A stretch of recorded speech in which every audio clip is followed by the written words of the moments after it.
Good morning, class. After a very elaborate discussion on structuralist theory and some major structuralist concepts, we are moving on to another significant concept, post-colonialism. So we'll delve into the basics of post-colonialism today. Now, post-colonialism is something that is very strongly related to our own lives even now, because we belong to a country which was actually colonized for a really long phase in the history, and the colonialist discourse has actually influenced the way in which we understand our lives, we live our lives, our society is structured. That has, imagine that a very powerful community or a nation decides that it can make profit out of another community because those people can be convinced of their inferiority and can be made to work in order for the prosperity of the other so-called superior community. That's precisely what happens in the case of post-colonialism.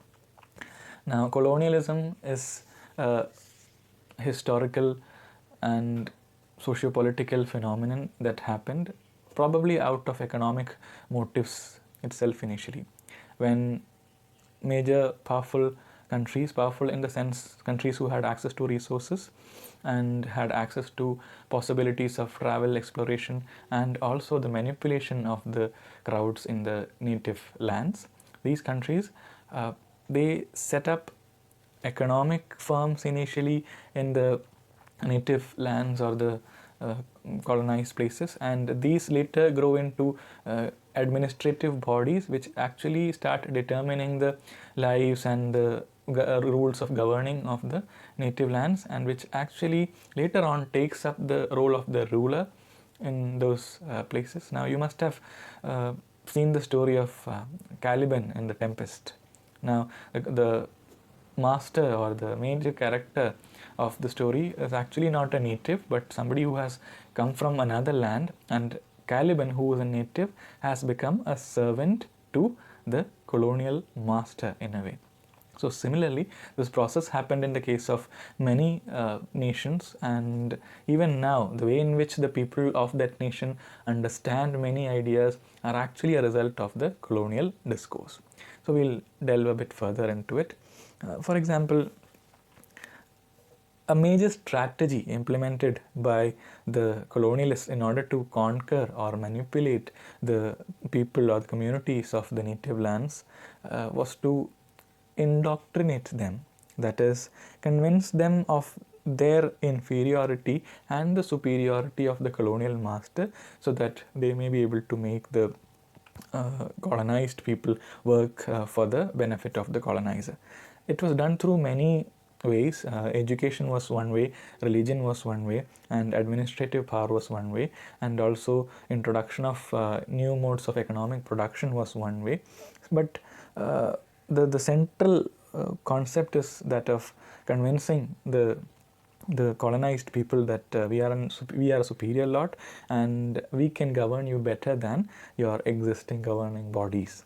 So this was a major task. So when now I have told you that English literature itself can be the subjects that we study, or the syllabi or the course that we study itself can actually be interpreted as a product of the colonial discourse. That is, when the Britishers came and religion, when religion could not be used as a secular form of indoctrination or secular form of, because there were a diverse range of religions in many of the conquered lands, there needed to be secular discourses which can indoctrinate the crowd in the native lands. So probably the existence of a course like English literature and literary studies initially, the beginning of those courses can actually be traced to colonial intentions. That's one way of looking at it, one way of interpreting it. Now, coming back to the colonial discourse, the thing is, every nation is different, and the cultural identities and the economies of the place are very different. But what happens is, when another country comes, we can call as a colonial gaze. What we can call as a colonial gaze.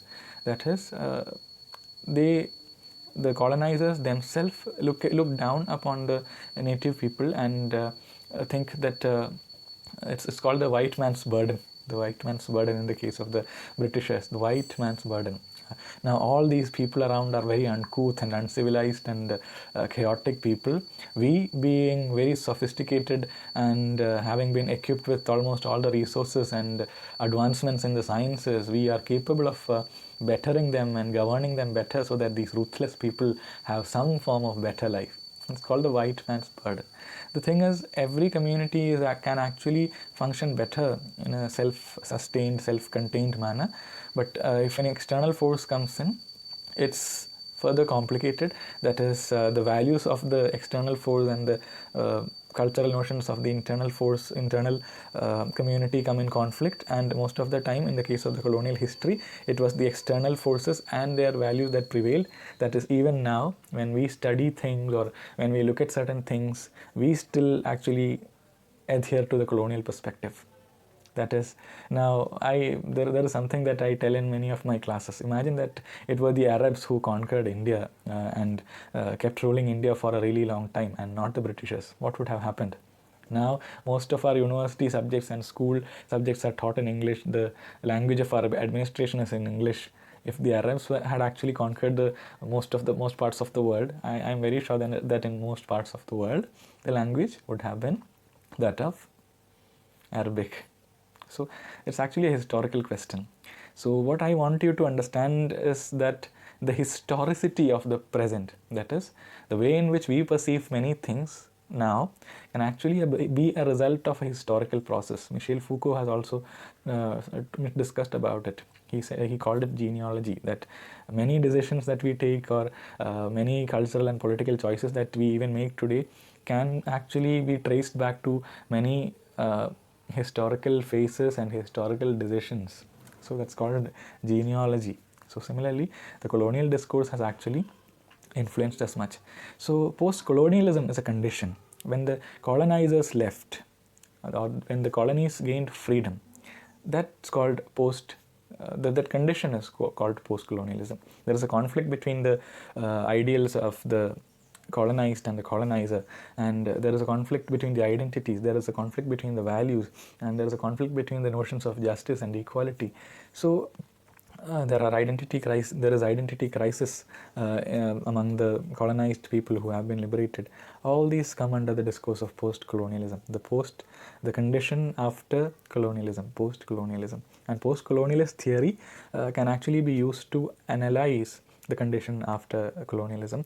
And what else can I say about colonialism? Now, there are many ways in which the colonialist discourse is approached. That is, what the post-colonial writers and critics have been trying to do is to, in a way, question the norms and ideas that the colonial masters injected into the natives. That is, they go back to certain discourses. Now imagine that a literary text. They go back to the literary text and see how the colonial ideology or the intentions of the colonial master would have altered that text, would have decided the directions of that text, and how there could be intentional ideas to undermine the culture of the natives there, or there could be agendas behind the text, conscious or unconscious agendas behind the text. Now imagine that we find a text from the colonial times. What will we do if, as a post-colonial theorist or a post-colonial critic, we will look into elements where the influence of the colonial master and the acceptance of the colonial master's ideas unknowingly, or the way in which the colonial master has molded the native perception, or the way in which the colonial master actually hid the cultural history and the cultural richness of the, or overlooked the cultural richness of the natives, so that they can prove their culture to be superior. All these ideas would be looked into. A revisiting of the past in order to identify elements of colonialism, and also a recreation of many works, because we see that many writers actually who started writing in English later on start writing in their native languages. Chinua Achebe, Wole Soyinka, these are examples. They started writing in their native languages, saying that this is a way to reclaim my culture, which had been made obsolete by the colonial master through their educational indoctrination. So reviving cultural identities, reviving native identities, and re-examining texts for colonial influences and colonial engineering in there. All these things constitute the colonial discourse. We will be discussing about these further in future in the coming classes. There are many concepts, Frantz Fanon, Homi Bhabha, and also there is an essay which will actually, the essay is about Jane Austen's works. I'll stop on one significant note there. When we usually read Jane Austen's works, we read it as a very subtle work of people who are concerned about their emotional states and about marriage, about love and all. But for a colonial critic, what will they think about? Now, all these people are living there in the Great Britain without going for any work or anything, and they are having a good time going to each other's houses. So, how does that become possible? The colonial critic would know that in the colonies, there are native people working without even proper wages or proper human treatment, so that these people there could have a very ordinary, very posh, a very comfortable life. So that is the background picture which can be unraveled from the perspective of a post-colonialist thinker. When we read a novel like Pride and Prejudice, there is a hidden background there, that of colonialism, that of colonial forces, that of colonial exploitation. So I'll stop on that note, and we'll continue these discussions in the coming classes. Thank you for listening. Have a good day.